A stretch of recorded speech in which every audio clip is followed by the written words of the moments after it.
Hello viewers, मैं रुचि तोमर। मेरे channel पर आप लोगों का बहुत बहुत स्वागत है। मैं आज आप लोगों के लिए मेरे विषय से हटकर एक रोचक विषय की तरफ आपका ध्यान आकर्षित कर रही हूँ। मैं आप लोगों के लिए श्रीमद् भागवत महापुराण सुख सागर की विवेचना लेकर आई हूँ। आइए इस पुस्तक के माध्यम से श्रीमद् भागवत महापुराण की विवेचना करते हैं। इस पुस्तक में श्री भगवान के जो सुंदर महात्म्य और कहानियों का संग्रह है, मैं उसको आपके सामने प्रस्तुत कर रही हूँ और इस पुस्तक के माध्यम से आपको बताना चाह रही हूँ कि ये पुस्तक बहुत ही सुंदर है और बहुत ही सारगर्भित ज्ञान से भरी हुई है। तो चलिए आगे बढ़ते हैं। इससे पहले मैं आपसे रिक्वेस्ट कर रही हूँ कि मेरे चैनल को लाइक और सब्सक्राइब करना ना भूलिएगा और साथ ही ज्यादा से ज्यादा मेरे वीडियोस को आप शेयर कीजिएगा। ओम नमो भगवते वासुदेवाय नमः। यहाँ पर जैसा कि आप देख सकते हैं कि इस पुस्तक में 12 स्कंधों का सरल हिंदी अनुवाद किया गया है और ये जो पुस्तक है वो आप देख सकते हैं महामाया पब्लिकेशंस की है, सदर बाजार, जालंधर, कैंट। और सचित्र वर्णन आप देख सकते हैं, ये दिया हुआ है। यहाँ पर आप देख लीजिए, ये प्रथम स्कंद, द्वितीय स्कंद और इसी तरीके से सारे स्कंद यहाँ पर वर्णित किए हुए हैं। तो चलिए आगे देखते हैं कि यहाँ पर कौन कौन सी कथाओं का वर्णन है। सुंदर जो वृत्तांत है मैं आपको बताती हूँ। तो ये देखिए, श्री हरि भगवान विष्णु की सुंदर सी एक फोटो, सुंदर सा एक चित्र। और अपन आगे बढ़ते हैं। शांताकारं भुजगशयनं पद्मनाभं सुरेशं विश्वाधारं गगन सदृशं मेघवर्णं शुभांगं लक्ष्मीकान्तं कमलनयनं योगिभिर्ध्यानगम्यं वंदे विष्णु भवभयहरं सर्वलोकैकनाथम्। ओम नमो भगवते वासुदेवाय नमः। श्री गणेशाय नमः। सुख सागर श्रीमद् भागवत महात्म्य, प्रथम अध्याय, भक्ति ज्ञान एवं वैराग्य की कथा। तो चलिए शुरू करते हैं। नैमिषारण्य क्षेत्र में शौनकादिक 88 सहस्त्र ऋषियों ने एक बार श्री सूत जी से निवेदन किया, हे सूत जी, इस समय अधिकांश प्राणी अज्ञानवश सांसारिक मोहमाया में फंसकर अनैतिक कार्यों में लिप्त होकर राक्षसों के समान आचरण करने लगे हैं, जिस कारण वे आठों प्रहर दुखी रहते हैं एवं असंतुष्ट रहते हैं। हम लोगों की यह इच्छा है, उनके उद्धार हेतु आप किसी ऐसे भगवत चरित्र का वर्णन कीजिए जो भक्ति ज्ञान एवं वैराग्य से ओतप्रोत हो और भगवत भक्ति को प्राप्त करने में पूर्ण रूप से सहायक सिद्ध हो। यह भी बताइए कि किस प्रकार प्रभु के भक्त इस माया रूपी जाल से मुक्त होकर कर्म बंधन से छूट सकता है। 88,000 ऋषियों की बात सुनकर श्री सूत जी महाराज अत्यंत प्रफुल्लित हो उठे और बोले, हे ऋषियों, तुम लोगों की बात धरती पर वास करने वाले जीवों के लिए अत्यंत ही हितकारी है। आप लोगों ने जो बात पूछी वह अत्यंत श्रेष्ठ और मंगलकारी है। अतः काल रूपी सर्प के मुंह में पड़े दुखों से कराहते जीवों के उद्धार हेतु श्रीमद् भागवत की कथा सुनाता हूँ, जिसे वेद व्यास जी के पुत्र श्री सुखदेव जी ने राजा परीक्षित को सुनाया था। श्रृंगी ऋषि के कठोर शाप के कारण राजा परीक्षित गंगा तट पर निवास करने लगे। उस समय श्री सुखदेव जी ने उन्हें श्रीमद् भागवत की कथा सुनाई थी। उस शुभ घड़ी में देवताओं ने अमृत कलश लाकर श्री सुखदेव जी से कहा, हे मुनि श्रेष्ठ, इस अमृत कलश को आप स्वीकार कीजिए और बदले में हमें श्रीमद् भागवत रूपी अमृत रस का पान कराइए। देवताओं की बात सुनने के पश्चात श्री सुखदेव जी बोले, हे देवगण, आपके अमृत को पीने से मनुष्यों की आयु केवल देवताओं के समान हो जाएगी, किंतु तुम्हारे अमृत से श्रेष्ठ भगवत कथा है, जिसके सप्ताह भर पढ़ने और श्रवण करने से जन्म जन्मांतर के आवागमन रूपी बंधनों से मुक्त होकर मानव प्रभु के परम पद को प्राप्त हो जाता है। क्योंकि अमृत और कथामृत में उतना ही अंतर होता है जितना कि कांच और मणि में होता है। श्री सुखदेव जी के मुख से ये बात सुनकर देवतागण अत्यंत निराश हो गए और वापस लौट गए। तब सूत जी ऋषियों से बोले, हे ऋषिगण, सनकादिक ऋषियों ने देवर्षि नारद को श्रीमद् भागवत की कथा सुनाने के उपरांत कथा विधि का वर्णन किया था। सूत जी के वचन सुनकर शौनकादि ऋषियों ने प्रश्न किया, हे सूत जी, देव ऋषि नारद जी किसी स्थान पर 2 पल से ज्यादा ठहरते ही नहीं, फिर वे सप्ताह पारायण को सुनने के लिए एक ही स्थान पर सप्ताह भर कैसे ठहरे रहे?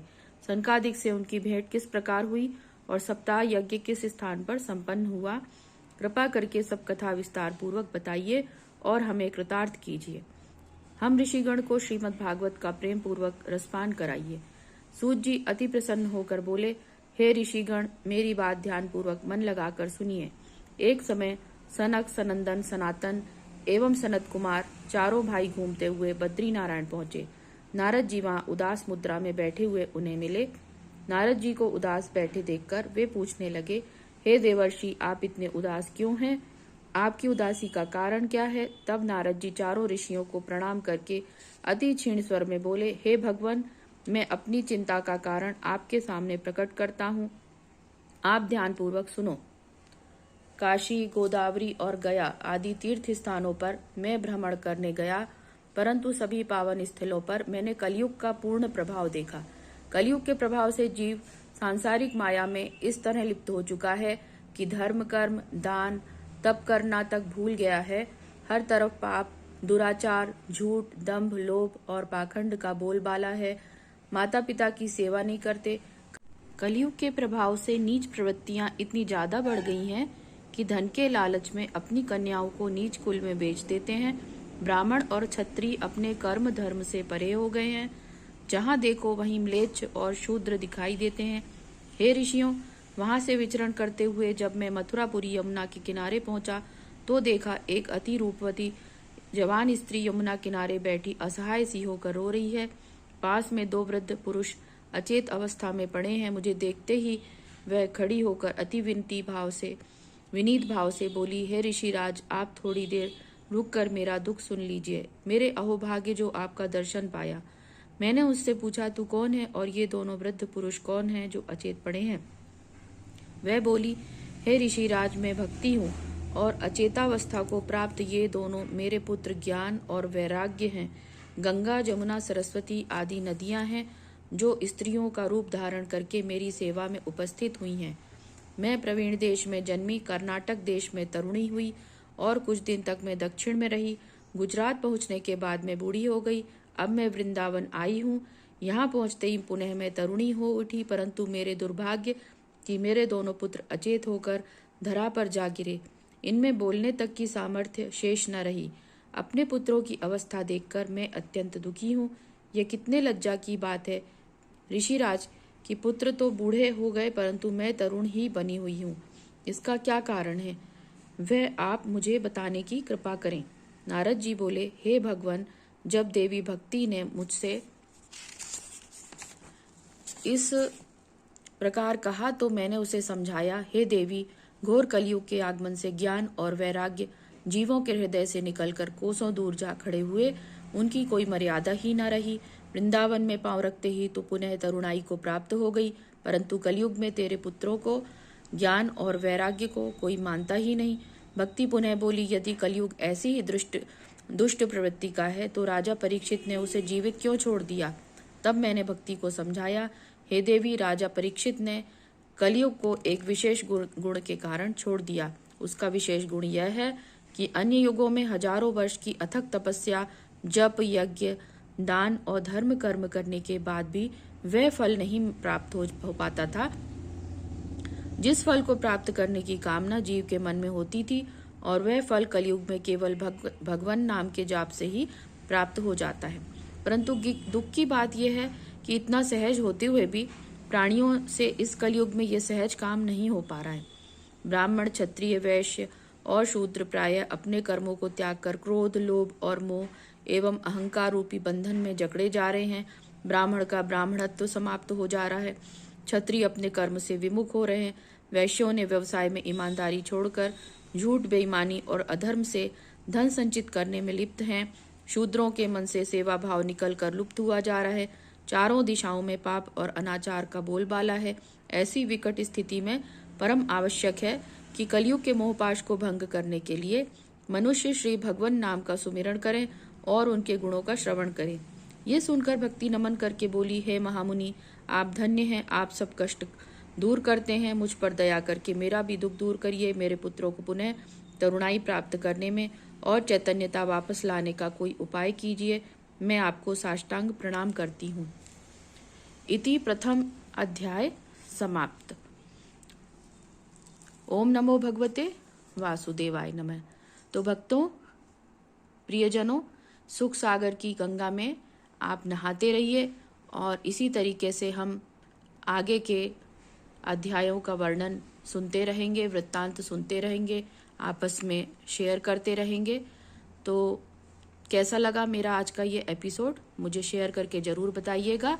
और इसी तरह से भक्ति की गंगा में आप भी नहाइए, भगवान के चरणों में, श्री चरणों में अपने आप को समर्पित कर दीजिए।